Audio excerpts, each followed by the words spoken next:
Boa noite, eu sou Cristine Nunes, estou aqui para dar-lhes boas-vindas. Gostaria de dizer da satisfação que temos em promover esse evento, um diálogo entre a psicanálise e o direito, diante de um tema tão relevante e atual. Meu muito obrigada aos palestrantes por terem aceito o convite, e eu vou passar a palavra para Eliane Andrade, para que ela possa, então, apresentá-los e que a gente possa ter uma noite produtiva e de muita troca de conhecimentos. Eliane de Andrade, por favor, nossa coordenadora do Núcleo Comunidade de Cultura. Boa noite a todos, bem-vindos, um prazer recebê-los aqui no Núcleo de Comunidade de Cultura, né, na Diretoria Científica da SPRJ, essa noite trazendo duas presenças muito interessantes e queridas, que são a colega Cíntia Lavocá e o Rodrigo da Cunha Pereira.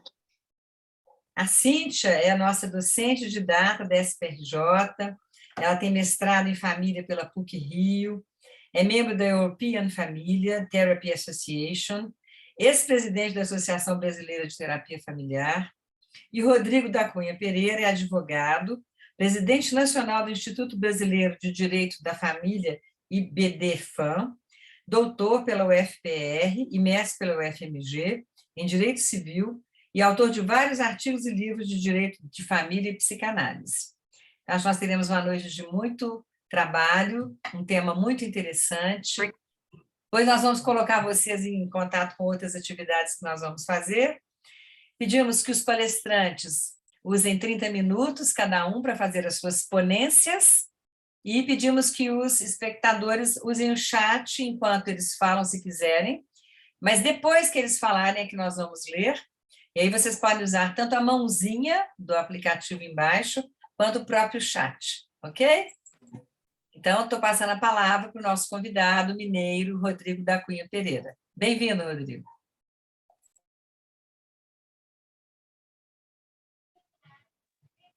Você está com o áudio desligado. Olha que mico, mas obrigado por avisar. Boa noite a todas as pessoas. Fico muito honrado e muito à vontade de falar aqui numa sociedade psicanalítica, porque a psicanálise ela interfere o tempo todo no meu pensamento jurídico. Eu tenho formação jurídica, eu fiz análise muitos anos, mas a minha tese de mestrado e doutorado foi interdisciplinar, falando de direito e psicanálise, então eu me sinto muito à vontade, porque tem 40 anos que eu penso nisso, né? E nisso interessa para mim a psicanálise como um sistema de pensamento que considera o sujeito de direito como um sujeito de desejo. E é esse sujeito desejante que vai tecendo as tramas, fazendo os dramas das relações familiares, né? Não, mas ninguém não foi para a rua, até trancadas em casa. Nem podemos sair, né? Gente, tem alguém com o microfone ligado? Por favor, desligar. Rodrigo, abre teu microfone de novo, porque eu tive que te fechar, porque tinha alguém vazando, eu tive que fechar todos, desculpa, mas foi a única forma, porque estava bloqueando a tua fala, desculpa. Acontece nas melhores famílias. Bom, então, a psicanálise me interessa, e o que eu quero falar aqui de alienação parental, o meu recorte jurídico, a minha concepção jurídica, ela é recortada o tempo todo pelo campo da psicanálise, dentro dessa perspectiva, né, do sujeito de direito como sujeito de desejo, que faz as tramas, os dramas, e faz atos e fatos jurídicos, os negócios, casa, separa, reconhece a paternidade, paga alimentos, não paga, convive bem com seus filhos, enfim, tudo isso tem a ver com o direito e a psicanálise. Então, essa conexão me interessa muito, por isso eu fico muito à vontade de falar aqui desse tema, e principalmente porque eu acho que a psicanálise precisa muito falar sobre isso. Eu acho que esse tema da alienação parental, a psicanálise trata isso muito mal. A psicanálise tem psicanalistas que acham que isso nem existe. né? Então, acho muito importante falar disso aqui, né? Num grupo de psicanalistas. Sei que não são só psicanalistas, aqui né? Nós temos das duas áreas e até de outras áreas, mas é essa interdisciplinaridade que interessa especialmente. Mas gostei muito, Eliane, quando você me chamou, porque eu pensei, olha, é uma oportunidade para a gente instigar a psicanálise a falar sobre isso, porque tem tudo a ver com a psicanálise, né? Porque, por exemplo, quem faz alienação parental, né, o alienante, ele não se reconhece nesse lugar, né? Então, Bom, e tem questões inconscientes e tal, mas antes de falar disso, de fazer análise, vamos aos fatos. E, coincidentemente, veja só, saiu hoje uma lei, nossa, parece até que foi encomendado para esse dia de hoje, que é a Lei 14.000, isso interessa mais para o mundo jurídico, que está aqui, porque esse juridiquês é muito chato, mas é a Lei 14.340, de 18 de maio de 2022. O que é essa lei? Essa lei modificou a lei da alienação parental. Eu só estou trazendo a novidade para falar dessa coincidência, mas o significado dessa mudança da lei também, eu vou fazer uma análise sobre por que essas tentativas de modificação da lei. Porque tem um grupo de pessoas no Brasil, talvez até tenha pessoas aqui que querem alterar, revogar a lei da alienação parental. Então, eu começo dizendo que o Brasil é um dos países que tem lei da alienação parental. E a lei da alienação parental, que é a lei que tem 10 anos, né, que é a Lei 12.318, de 26 de agosto de 2010, eu falo isso apenas para a gente ter um contexto histórico, porque o número da lei, principalmente para psicanalista, faz pouca diferença ou nenhuma diferença. Mas esse contexto histórico tem 10 anos e eu posso afirmar com segurança que foi um dos maiores avanços normativos do direito de família dos últimos tempos, desde 2010, portanto, há 12 anos. E esta lei, ela veio em proteção às crianças e adolescentes, né? Não só os filhos, mas as crianças e adolescentes. Bem, o que é alienação parental? Alienação é uma expressão jurídica, né, de alienar, vender, dar, né? E alienação parental é quando um dos pais, um dos genitores, aliena, ele afasta o pai o pai ou a mãe, né? O alienador pode ser o pai ou a mãe, ou mesmo outras pessoas. Ou seja, ele constrói uma falsa imagem, ou ele começa a falar mal do outro genitor e vai implantando falsas memórias. Na medida em que ele vai dizendo isso, ele vai construindo isso sutilmente, e chega num ponto que o filho não quer mais saber do pai ou da mãe, né? Essa história, a grande vitória disso é que, na verdade, alienação parental é um nome novo para uma maldade antiga. Alienação parental sempre existiu, desde Medeia, né? Medeia tornou-se o símbolo da alienação parental. Para pegar lá no mito grego, a Medeia, ela matou os próprios filhos para se vingar de Jason, que ficou com a princesa de Corinto, né? Então, era um ódio tão grande que ela, para se vingar, ela matou os próprios filhos. E o alienador é isso, né? Ele cega, né? Aliás, talvez a gente pudesse resumir a alienação parental assim, na maioria dos casos. Não só isso, mas na maioria dos casos, assim, você não quis ficar comigo, você vai comer o pão que o diabo amassou, nem seus filhos vão te querer mais. E começa essa construção, essa destruição, né, da imagem do outro. Essa expressão, ela é muito importante porque a partir do momento que se nomeia, e aí entra a psicanálise, né, a partir do momento que se nomeia, você fica mais fácil proteger. Antes, nós não conseguíamos falar, olha, eu tinha que contar uma longa história. O pai afastou, contou uma história, afastou a mãe, né? E isso era quase impossível, né? Mas a partir do momento que demos um nome a isso, ficou mais fácil. Ele praticou alienação parental. Tem gente que faz alienação parental e pratica atos de alienação parental. e a somatória desses atos de alienação parental que pode caracterizar a alienação parental, que é o afastamento do filho.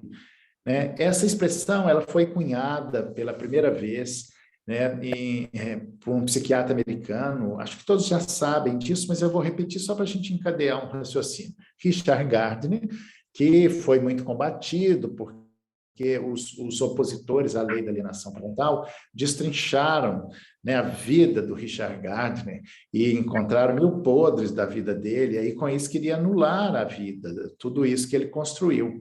Né? Como diz, e aí eu vou invocar uma poeta mineira, Adélia Prado. Ela diz que a obra tem que ser maior do que o artista, né? O texto é melhor do que o autor. Então, Richard Gardner pode ter sido isso, aquilo, mas ele foi ele que encunhou isso, ele foi genial ao falar isso. Só que ele falou de síndrome da alienação parental. Síndrome é uma categoria médica que nem sempre atinge nem sempre há uma síndrome. A síndrome é a alienação parental elevada ao seu extremo, né? E eu tive alguns casos em que eu posso, e todos vocês talvez conheçam casos da época que isso não tinha nome ainda. Então, conto aqui um caso, porque tudo isso que nós estamos falando só tem sentido, aliás, como qualquer e toda teoria só tem sentido pelos resultados práticos que ela dá. Então, conto o caso. Eu estou trabalhando em um caso em São Paulo, onde a filha não deixa a avó conhecer e visitar a neta. Ou seja, a história... Mas por que uma filha não deixa sua mãe ver o seu filho, ou seja, a mãe ver o seu neto? Onde é que está o nó, né? Onde é que está o buraco aí, né? Mas será que essa mãe é tão má? Quanta mágoa ela tem dessa mãe de não deixar ver o próprio filho? Filha, no caso, era uma filha. E aí eu fui puxando o fio do novelo e cheguei. Quando essa mãe se separou do pai, o pai falou muito mal dessa mãe. E construiu uma história negativa para essa filha, que era pequena, e continuou fazendo alienação parental. Na época não tinha nome, porque isso já tem muitos anos, isso tem mais de 20 anos. E, bom, aí eles moravam em Belo Horizonte, a filha casou e mudou para São Paulo e tal, teve o filho, sempre afastado da mãe, que era minha cliente, e a mãe dizia, agora que a filha teve filho, falou, eu queria muito conhecer a neta, e ela começou a boicotar essas visitas, não queria. E aí está essa batalha judicial, que o judiciário não consegue, tem uma melancólica incapacidade de fazer justiça em razão da morosidade do judiciário, e aí o juiz até falou, olha, a avó tem direito de ver a filha, de ver a neta.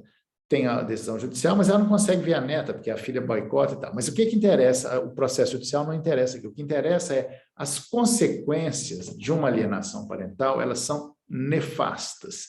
E elas, às vezes, só são vistas muitos anos depois, como nesse caso que eu trouxe para vocês. Talvez vocês conheçam, depois que esse nome surgiu, né, depois que isso foi nomeado,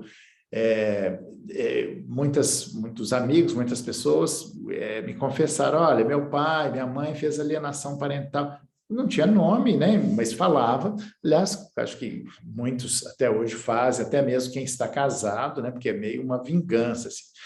Mas a alienação parental, o que tem de interesse, que tem de importante nessa história é que a alienação parental é um nome novo para uma maldade antiga e a partir da nomeação.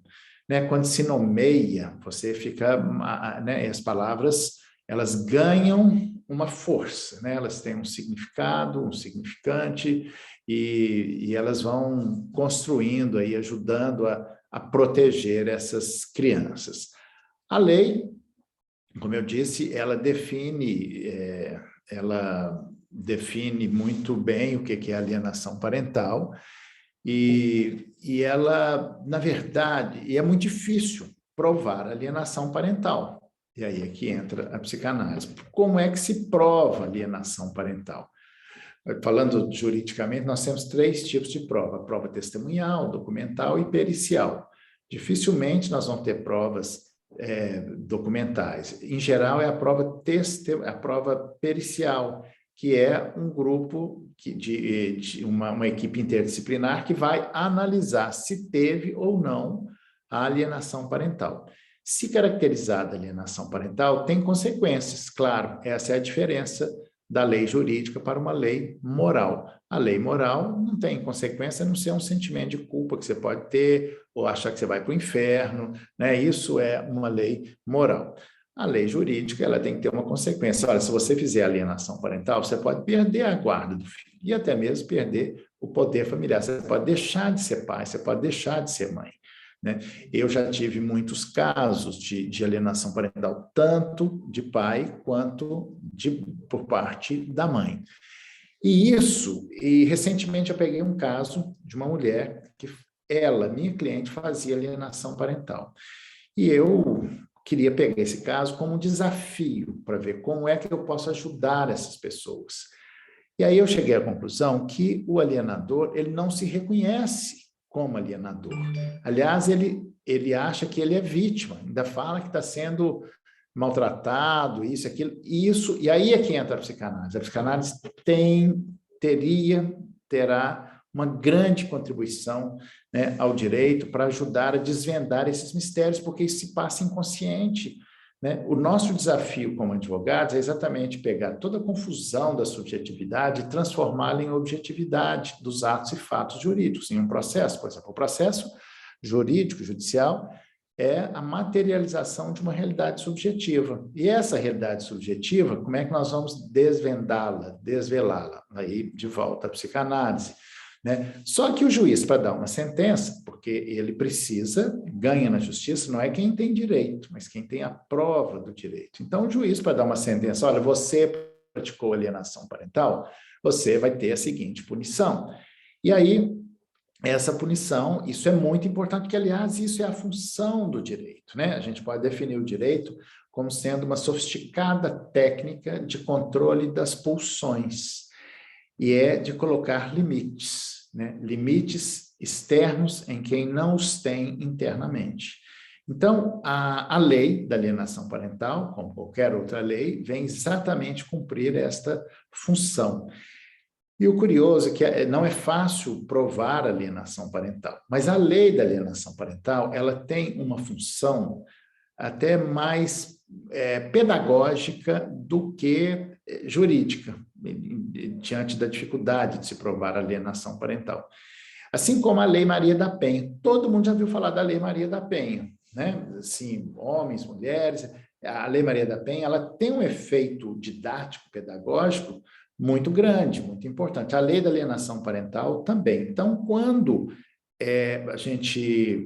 tem os clientes chegam lá no escritório e falam, minha mulher está fazendo alienação parental, meu marido está fazendo alienação parental, quer dizer, esse conceito ele já se popularizou, isso é importante. Então, ela produz esse efeito também, assim como a Lei Maria da Penha. Vou chamar, né, já virou até chacota, vou chamar a Maria da Penha, vou te colocar uma Maria da Penha, né?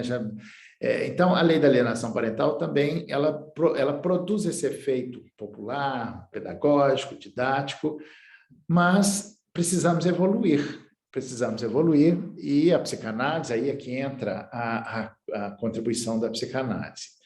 E aqui eu faço um recorte, essa lei existe, né, desde 2010, e recentemente, talvez de uns 5, 4 anos para cá, apareceu um grupo de pessoas querendo revogar a lei da alienação parental. Por que isso?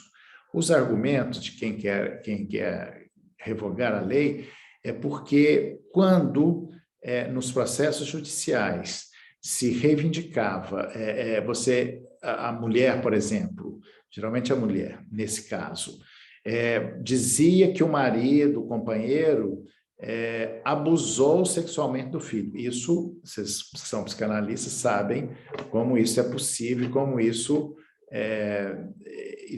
acontece, né? Mais comum do que se imagina.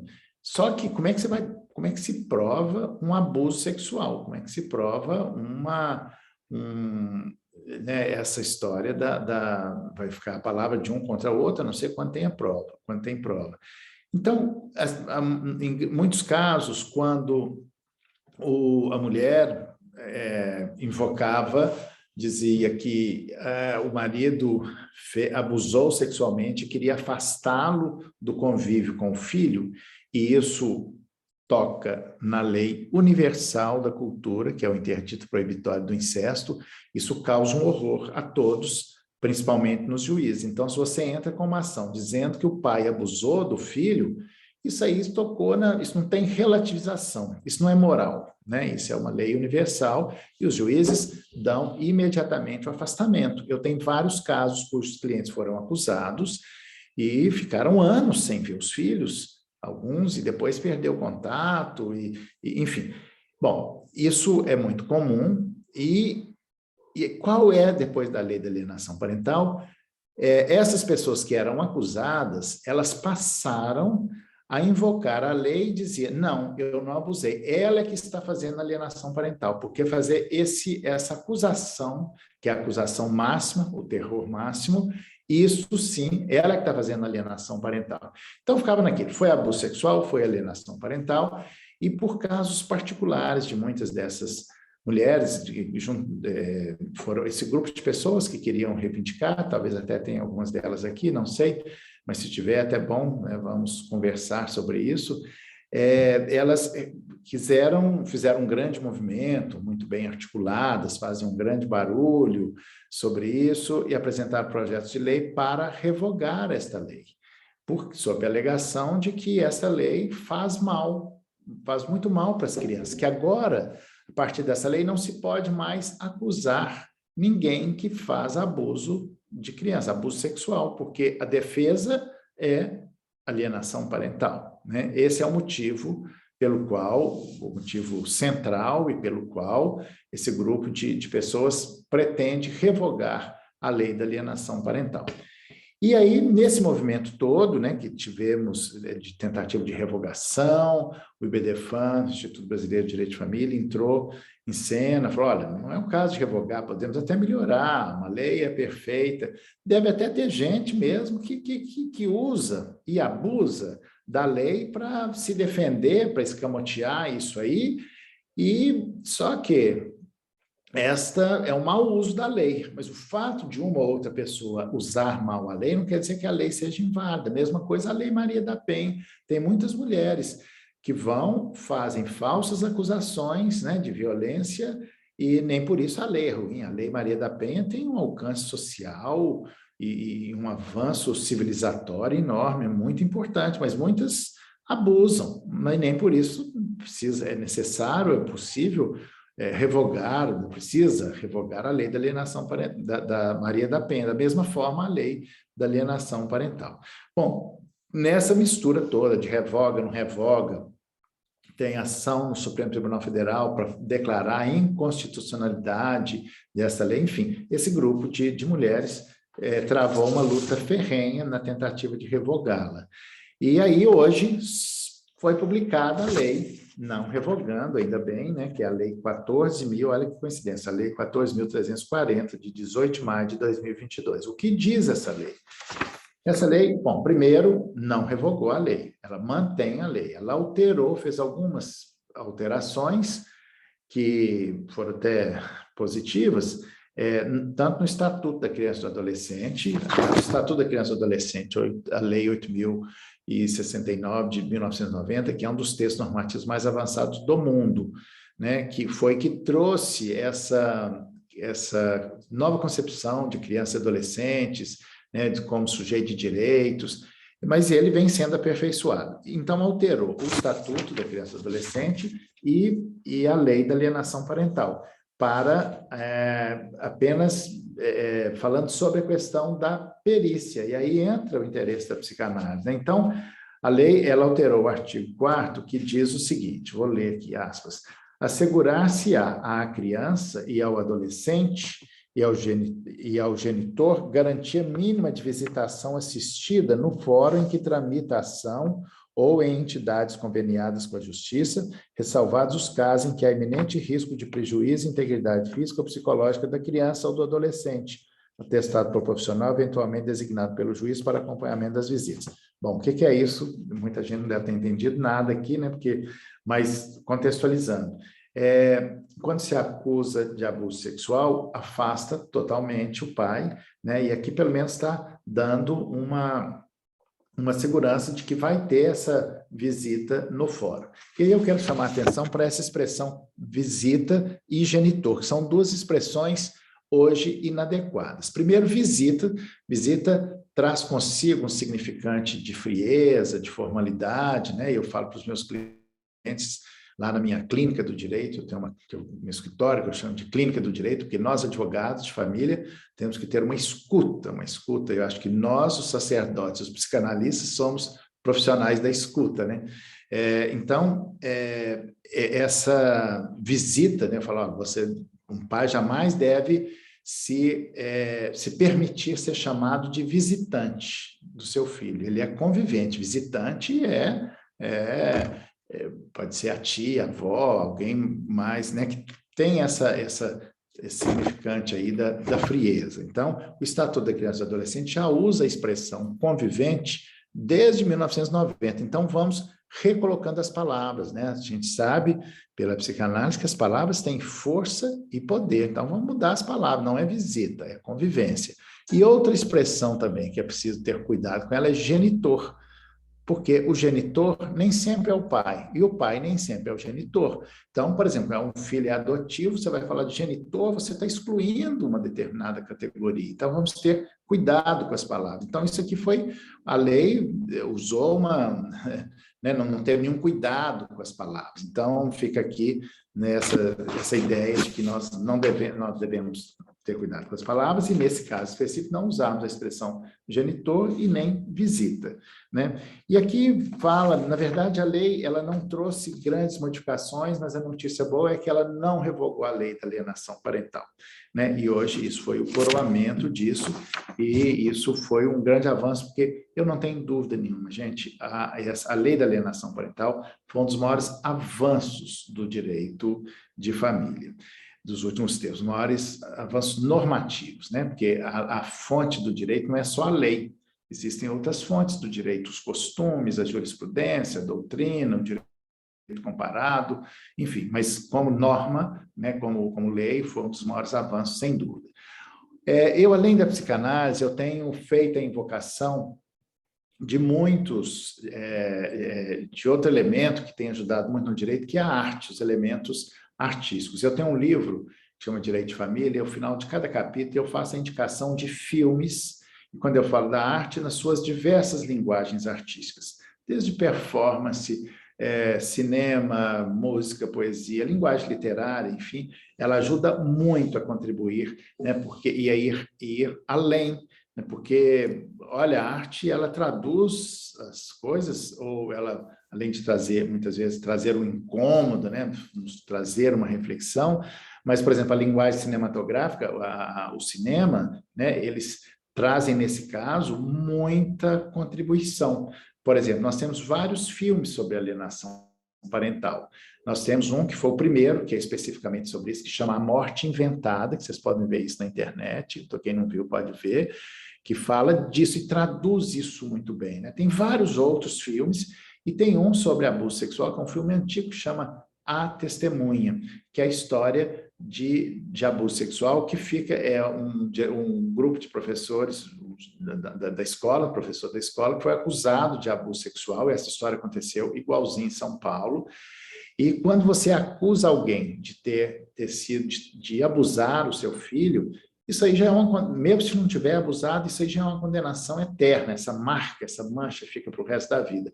E esse filme trata muito bem disso, dessa sutileza, né? Abusou ou não abusou, teve ou não teve, né? E de como isso é perigoso, e de como nós devemos ser responsáveis em dizer, olha, teve abuso sexual, né? Porque isso é muito grave. E, claro, é tão grave que, se tiver alguém que abusa do seu próprio filho sexualmente, não merece ser pai ou mãe, né? Deve ser retirado do poder familiar. Isso é talvez a maior afronta né, à civilização, até porque isso, como eu disse, não é moral, isso aí toca na lei universal, que é o interdito proibitório do incesto. Então, isso causa muito horror e, portanto, isso nós precisamos pensar mais sobre isso.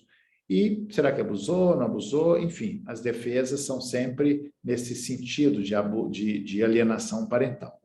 Mas o que eu quero trazer, e na verdade quero muito mais ouvir e conversar com vocês, e quero ouvir principalmente psicanalistas, porque eu acho que está fazendo falta a psicanálise nesse nosso mundo para falar mais disso, né? Assim, como é como é que o sujeito, como é que alguém é capaz de fazer uma maldade dessa? Será que é inconsciente, né? Assim, é uma maldade muito perversa, é uma violência contra a criança. E se você for pensar, mas como que um pai, uma mãe faz isso contra o próprio filho? Faz. Os psicanalistas sabem como nós humanos, né, o que nós humanos somos capazes de fazer, né, coisas que até Deus duvida. Mas fazemos, somos humanos é assim. E aí é que a psicanálise entra para ir lá, né, nos ver, olhar para os nossos demônios internos, né, nessas instâncias superiores, ou melhor, inferiores, né, que habitam em nós, essas camadas que há em nós, que faz alienação parental. E aí o resumo é: alienação parental, o sujeito, o filho, é retirado do lugar de sujeito e se torna para ser o objeto da vingança de um dos genitores. É mais ou menos isso, alienação parental, né? Então, eu acho que eu já estou falando demais, já esgotei meu tempo, paro por aqui e vamos continuar essa conversa. Muito obrigado por me ouvirem. Obrigada, Rodrigo. Muito bom. Muitas provocações, que ótimo. Agora nós passamos a palavra para a Cíntia, então. Com você, Cíntia. Bom, então, boa noite para todos. É um prazer estar aqui entre colegas. É muito bom estar de novo na mesa com o Rodrigo, que eu estive em outros momentos. Esse trabalho eu já apresentei no Congresso da FEBRAPS, em 2019, numa mesa redonda chamada Crueldade, Domínio e Opressão, em 2019. Depois, esse mesmo texto foi publicado na Revista da Sociedade Psicanalítica, em 2020, e também em 2020 foi publicado num livro que eu dei o título de Tríade SAP, que é a Síndrome de Alienação Parental, no livro A Terapia Familiar na Prática. É importante eu falar de que lugar que eu falo. Eu, psicanalista e terapeuta familiar. Eu faço atendimento privado em consultório, quando um dos pais, em processo de separação consensual ou judicial, busca voluntariamente uma ajuda, com a queixa, em geral, de que o filho apresenta dificuldades e sintomas decorrentes da convivência com o ex-marido, com a ex-esposa. É muito comum que o pai ou a mãe coloque sempre a criança precisando de uma ajuda, a criança precisando de um diagnóstico, a criança precisando de um laudo que prove que aquela criança está sofrendo porque está na companhia do pai ou da mãe. A criança está chorando, a criança volta com febre, a criança volta mal. Geralmente, o pai ou a mãe, que traz a questão, pede, então, uma ajuda, um laudo, em que eu possa atestar que aquela criança realmente está sofrendo na presença do ex-cônjuge. Então, essa é uma situação quando eu sou procurada voluntariamente por uma mãe ou por um pai. Agora, eu também atuo como auxiliar de perícia para atendimento da família encaminhada pela Justiça, geralmente pela Vara de Infância, para um parecer psicológico sobre pais em briga judicial e uma avaliação de como pode estar afetando psicologicamente o filho. Então, a Justiça aguarda o meu laudo, o meu parecer sobre essa dinâmica. Então, esse parecer psicológico inclui a criança junto à mãe ou pai, se possível, ambos pais, em entrevistas individuais. E visa, junto aos pais, uma avaliação da dinâmica desse ex-casal, nessa impossibilidade de uma parentalidade pacífica, na hipótese de estar alienando um ao outro. e visa, junto a uma criança, a avaliação do seu sofrimento frente à separação dos pais, se ela já está sofrendo de uma síndrome de alienação parental pelo litígio entre os pais, os quais podem estar usando o filho como uma ferramenta de ataque. É importante, então, diferenciar a alienação parental da síndrome de alienação parental, porque numa alienação parental, um pai pode alienar a mãe pode alienar o pai, e não necessariamente usar a criança como ferramenta de ataque. É claro que uma criança vivendo uma separação litigiosa, ela vai sofrer muito e vai ter até vários sintomas, mas ela, às vezes, não necessariamente é usada como ataque. Bom, então, o parecer psicológico visa junto aos pais, então, essa avaliação dessa dinâmica, desse ex-casal, porque eles não estão conseguindo ter uma parentalidade pacífica, e visa junto à criança a avaliação dessa criança, se ela está apenas vivendo um casamento em litígio dos pais, com o sofrimento, ou se ela está, de verdade, sendo usada pelos pais como ferramenta de ataque. Então, vamos entender o que acontece com o indivíduo, né? Sobre a subjetividade do indivíduo. O indivíduo se desenvolve psicologicamente, busca sua autonomia, e, pegando o Freud, a partir do seu romance familiar, ele faz a sua escolha amorosa. Do momento que ele faz a sua escolha amorosa, o padrão relacional já começa a entrar em funcionamento. Com o casamento, a subjetividade do casal se constitui a partir de uma repetição simbólica da história familiar. Ou seja, quando o homem e a mulher se casam, cada um traz a sua história familiar. E aí já entra em movimento essas duas histórias que vão formar, então, a subjetividade do casal. E o casamento, vocês podem imaginar que é um campo fértil para projeções e identificações. Por quê? Porque é exatamente quando um homem e uma mulher estão juntos numa relação, que eles trazem a sua história e começam ali todas as projeções, todas as regras, todos os mitos, tudo isso que está nesse legado familiar, principalmente dentro dessa temática das funções conjugais ou parentais. Por exemplo, um homem que se casa com uma mulher, mas os seus pais e seus avós tinham funções extremamente rígidas parentais, ele vai ter uma tendência a desenvolver um padrão rígido. Se uma mulher vem de uma família onde é tudo com muita doçura, com muita flexibilidade, as regras estão todas soltas, ela vai ter uma tendência a trazer essa história nesse casamento. Só que esse casal vai se configurar como duas pessoas. E aí, o que acontece? Deixa eu passar aqui assim. Eles vão se transformar num casal parental, porque antes de ter filhos, eles se configuram como um casal conjugal. E no momento que eles têm filhos, eles passam a ser um casal parental, com responsabilidades compartilhadas. E é exatamente nesse momento que o homem e a mulher se vê repetindo a sua história familiar nessa função de ser pai e ser mãe. Porque essas funções são transmitidas pelas gerações anteriores e repetidas na atualidade.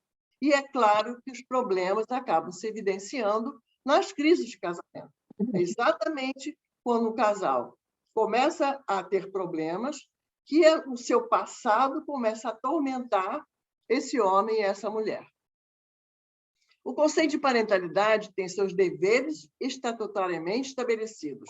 Nós temos o Estatuto da Criança e Adolescente, que coloca quais são os deveres dos pais e os deveres da criança.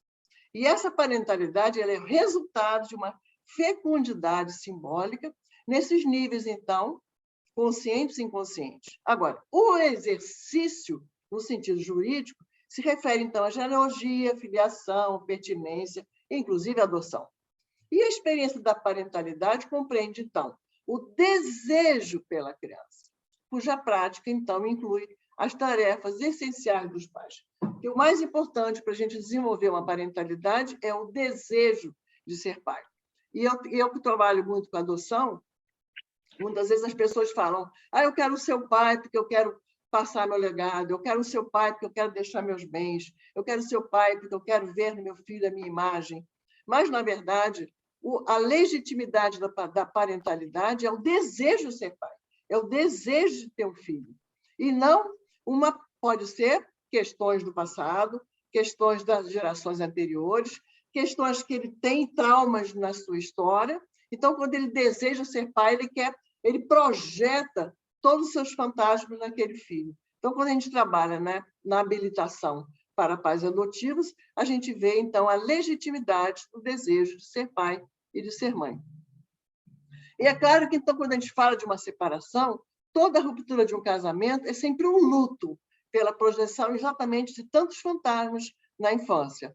Exatamente uma criança que viveu uma separação dos seus pais, quando ela se torna adulta e ela se casa, e ela prevê que pode haver uma separação, ela já entra naquela situação de sofrimento da sua história familiar.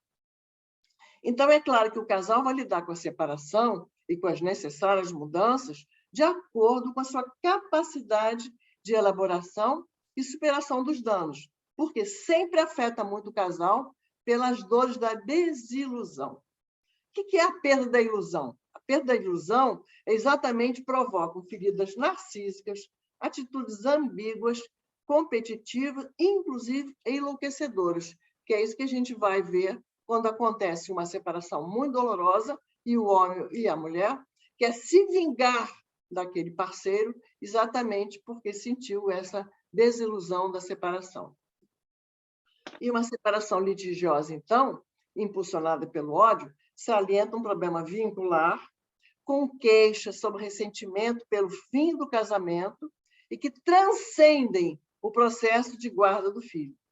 Um casal em litígio permanece unido pelo esforço de controlar o abandono e a separação, em um círculo vicioso que revela o desejo de romper e de manter um vínculo ressentido. Uma vez eu escutei uma mulher falando: o meu marido nunca me deu atenção, ele sempre foi muito frio. Quando nós tivemos um filho, aí ele quis ser um bom pai e ele não pode ser um pai, porque ele não foi um bom marido. Se ele foi frio comigo, eu acho que ele vai ser frio com o meu filho. Então, se ele me abandonou, um dia ele vai abandonar meu filho. Então, por isso, eu não quero que ele conviva com meu filho. Então, às vezes, você escuta razões estranhas para as pessoas sobre o motivo do afastamento do ex-cônjuge, como se fosse realmente uma vingança. É muito comum um homem querer se vingar de uma mulher por uma separação, ou uma mulher querer se vingar de um homem por uma separação. Exatamente quando acontece, então, essa briga dos pais por uma criança, a gente percebe que os problemas de relacionamento revelam motivações inconscientes, compreendidas, então, como? A partir da análise da história da família, de origem de cada um. Muito importante que a gente tenha essa escuta sobre esse litígio que afeta diretamente a criança, que acaba sendo um principal motivo das desavenças nesse ex-casal. E aí, o que acontece? Os pais buscam advogados e psicanalistas, terapeutas e profissionais para a solução dos conflitos com inevitável desgaste emocional.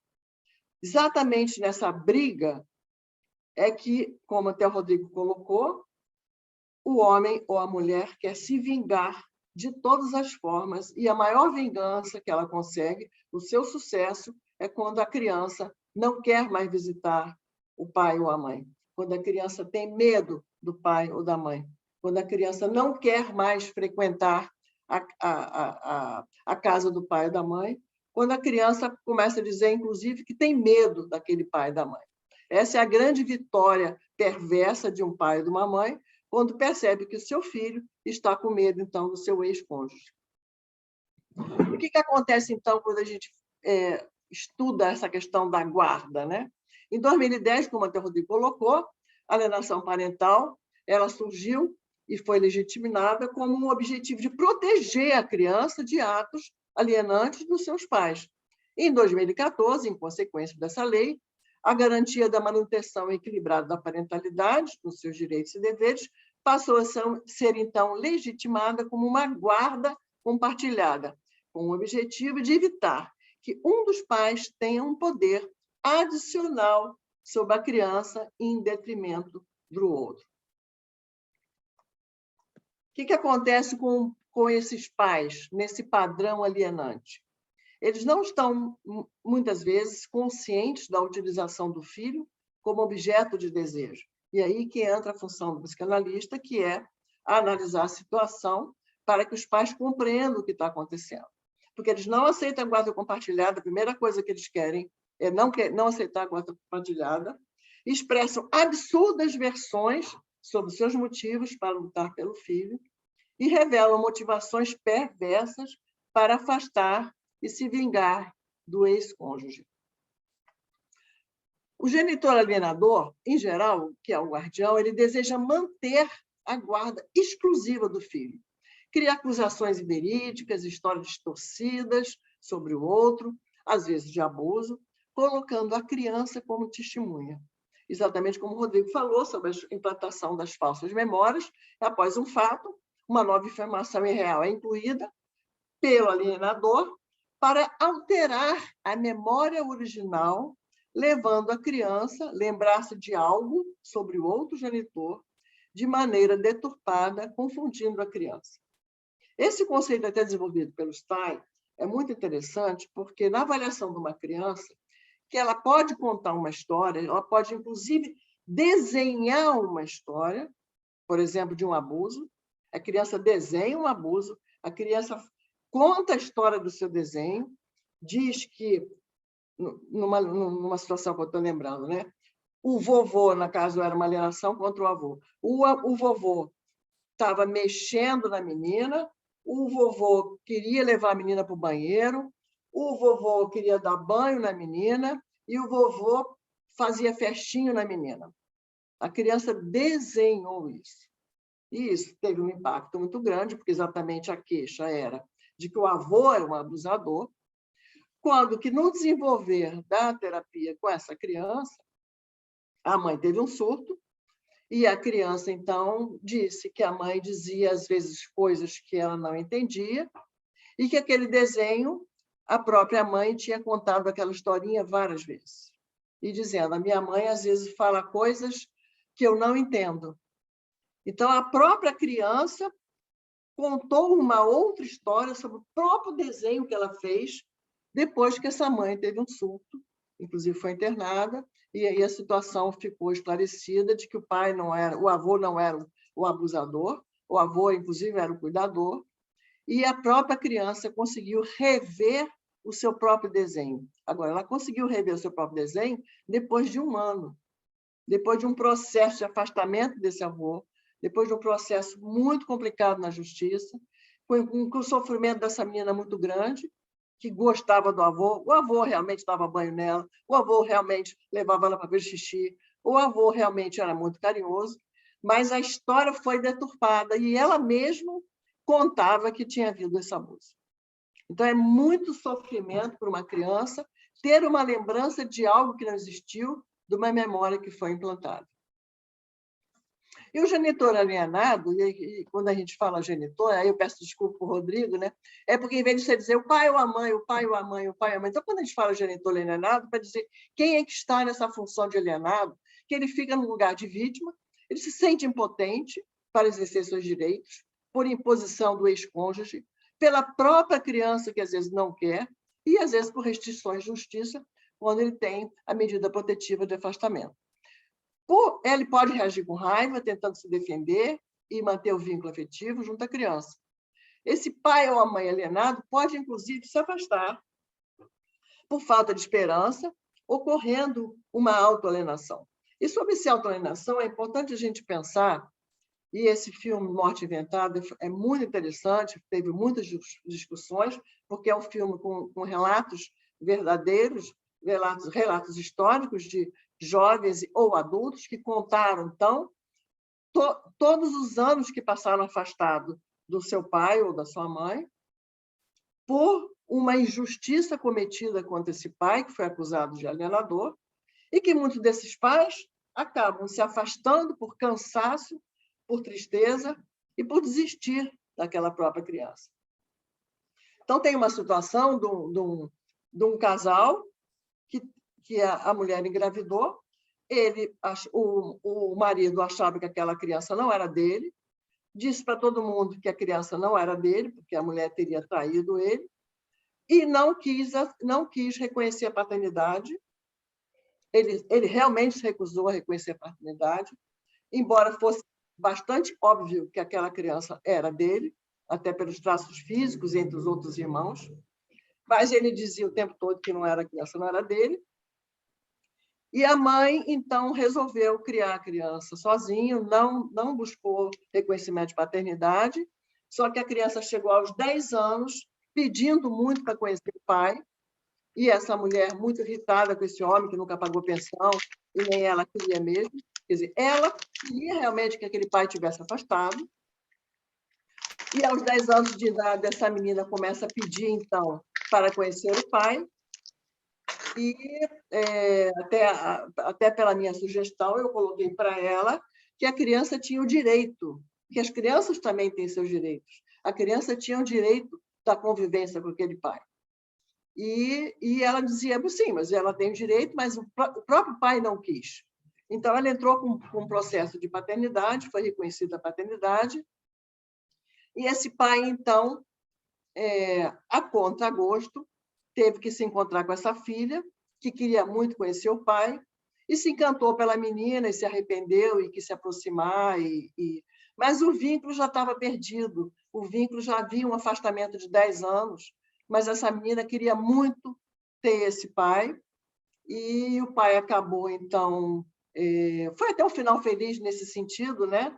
Porque o pai reconheceu as suas próprias falhas, reconheceu a paternidade, levou a menina, passou a conviver com a menina perfeitamente, e a menina dizia, puxa vida, eu queria tanto ter um pai, e agora que eu tenho um pai, eu não sinto ele dentro de mim, porque eu sinto um vazio muito grande. Eu sei que ele é o meu pai, mas eu sinto um vazio muito grande. Então, esse tempo que acontece, né, faz a criança se sentir nessa síndrome de alienação parental, né? A criança sente uma série de sintomas, por exemplo, por viver numa batalha entre os pais, que ama ou teme. Ela acredita que o afastamento é o resultado de um desamor. Ela pode pensar, não, meu pai foi embora que não me ama, né? Ela receia demonstrar seus afetos, que secretamente sente. Já vi crianças receberem um presente de um pai e chegar em casa e esconder o presente, porque do momento que a mãe descobre o presente, ela destrói o presente ou impede que a criança use o presente, se beneficie do presente. Então, muitas crianças, às vezes, têm medo de mostrar para o seu guardião, né, para o pai ou para a mãe, em geral a mãe, que ama o pai, ou que gosta dos presentes, ou que gosta dos passeios. Eu já vi muitas mães ligarem para a criança, quando está na companhia do pai, dizendo, a sua cachorra está com frio, a sua cachorra está sofrendo, a sua cachorra não está mais comendo, a sua cachorra está muito triste porque você não está em casa. A criança vai sentindo aquela angústia, aquela angústia, aquela angústia. Quer dizer, isso é uma forma de alienação, né? É uma forma de dizer, você está com seu pai e sua cachorra está triste, eu estou triste. O seu pai não é bom para você. O seu pai é um pai mau. Eu já vi mulheres dizendo, eu tenho certeza que meu ex-marido vai abusar do meu filho. Ai, mas como é que a senhora tem certeza? Eu não sei, eu sinto, eu tenho uma certeza que ele vai abusar. E faz a criança ter medo desse pai, faz a criança ter medo de estar na companhia do pai. Então, o processo de alienação é um processo muito cruel, porque a criança acaba ficando, inclusive, com muita raiva desse genitor, ou do alienado ou do alienador. Porque muitas vezes a criança fica naquela guerra, naquele conflito, e ela já não sabe mais em quem ela pode confiar. Muitas vezes a criança fantasia e idealiza o pai ou a mãe, às vezes com quem pouco convive, e o filho se transforma numa prisão, ele se torna triangulado e com conflitos de lealdade nessa relação perversa e tirânica entre os pais. Então, a criança fica presa nesse triângulo, ela já não sabe mais para onde ela se vira. Em geral, ela, por exatamente conflito de lealdade, ela acaba ficando próxima do guardião com quem ela está e teme estar com o outro genitor. Esse processo judicial é longo e doloroso. Os traumas, as culpas, os danos psíquicos afetam a criança exatamente por essa impossibilidade desse convívio pacífico. O tempo perdido é um obstáculo para toda a família e, portanto, é necessário uma escuta cuidadosa para identificar os traumas ocorridos no passado desse próprio pai e dessa própria mãe. Porque se você for entender a dinâmica deles, o processo de ódio contra o ex-cônjuge não está somente no presente, não está somente após uma separação. Às vezes vem da sua história com seus próprios pais, que eles próprios foram alienados, num tempo que nem se falava o que era alienação parental. Por isso que a aproximação do direito da psicanálise é fundamental para a identificação dessa alienação para além dos autos, através desse olhar desse sujeito inconsciente e sobre as relações familiares. Para você entender esse processo de alienação, essa escuta desse homem, essa escuta dessa mulher, e nesse processo é muito difícil exatamente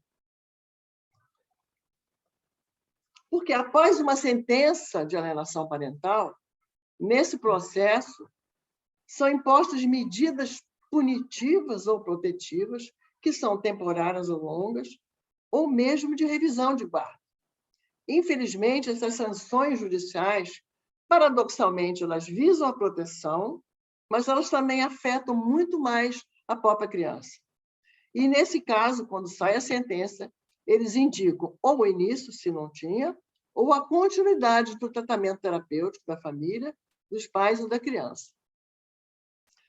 Como é que esse setting psicanalítico junto à família? O campo da alienação parental é um espaço em potencial para a criança tratar seus legítimos e ambivalentes sentimentos de filiação e para os pais elaborarem as suas histórias para a reconstrução de uma parentalidade pacífica. O espaço terapêutico não é de julgamento, mas ocorre dos pais transferirem ao analista o papel de cúmplice, de advogado, de defesa ou de acusação. E essa configuração de acusações pode levar o analista a fracassar junto a pais em oposição, em um padrão de rigidez que impede a colaboração para o resultado terapêutico em prol de uma criança. Uma vez eu vi uma mãe muito preocupada, porque eu teria que entrevistar também o pai, e essa mãe estava acusando o pai de ser negligente com a criança, que voltaria sempre da convivência com o pai gripada ou com febre, ela acusava ele, e quando ela soube que eu teria que visitar o pai, na sala de espera, ela vira para mim, na frente da criança, e diz assim: você vai conversar com o pai dela? Mas você não sabe que ele é um monstro? Ele é uma pessoa muito má. Você vai, eu não aceito que você entreviste o pai dela. A criança ela ficou completamente muda e dali para frente ela não quis mais estar comigo. Por quê? Eu acabei sendo alienada. Eu acabei sendo excluída do processo porque ela fez a criança me odiar, porque eu estaria, então, com esse pai dessa criança, né? Então, essa criança ela ficou completamente sem ação e sem poder manter um vínculo terapêutico comigo. O que seria, então, essa alienação parental e essa síndrome? É uma problemática litigiosa que reflete o desamparo de casamentos desfeitos em tempos líquidos, de parceiros cujos sintomas intrapsíquicos e interrelacionais culminam com a crueldade, domínio e opressão familiar. E relembrando o meu mestre, Donald Winnicott, o mundo subjetivo tem para a criança a desvantagem de, embora podendo ser ideal, pode ser também cruel e persecutório. E quando o ambiente é destruído, a criança reage com fúria ao estado de carência. E ela, na sua fragilidade, precisa de um falso self como proteção e defesa de seus sentimentos. Então, eu acabei a minha apresentação. Eu acho que agora a gente pode ter uma conversa mais informal, e eu tenho muitos casos para lembrar, porque a minha experiência assim como auxiliar de perita ou mesmo como profissional liberal, envolve essas famílias que não estão percebendo que um processo desse pode demorar 3, 4, 5, 6 anos, numa criança que às vezes está com 4, com 5, e ela vai chegar a um processo no início da adolescência dela, às vezes com uma sentença que às vezes é correta e às vezes é injusta, que o problema da alienação parental é que a própria pode ser usado como uma arma também, né? Eu não sou um abusador, eu estou sendo alienado. Então, as pessoas que gostariam de rever essa questão dessa lei é porque ela acaba podendo ser uma arma, mas ela é uma arma, mas ela também é um recurso para a gente poder cuidar dessas crianças que podem estar realmente em risco de uma relação patológica e de uma relação perversa.